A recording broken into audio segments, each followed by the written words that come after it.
সিজদায় গেছি, পায়ের নিচে জায়নামাজ, তাও গরম মানে না, তার নিচে দিয়েছি জুতা, তারপরেও গরম মানে না। কপালে যাওয়ার পরে মনে হলো ফুসা পড়ে গেল।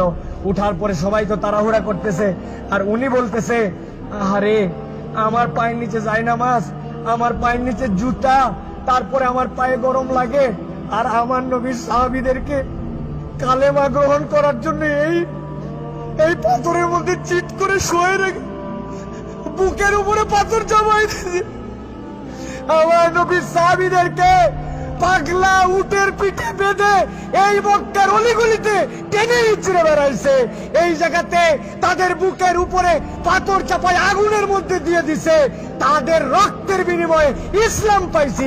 আজকে আমি 2 রাকাত নামাজে পায়ের গোড়ালি গরম হয়ে যাচ্ছে জন্য কষ্ট হয়, এসিটা একটু কম ঠান্ডা মারে জন্য কষ্ট হয়, আমার মাথার উপরে যদি একটুখানি সুন্দর ছাতা না থাকে কষ্ট হয়। আমার নবী, আমার সাহাবীরা কি কষ্ট করছে, এটা ফিলিংস এর সফর, হজের সফর, অনুভূতির সফর।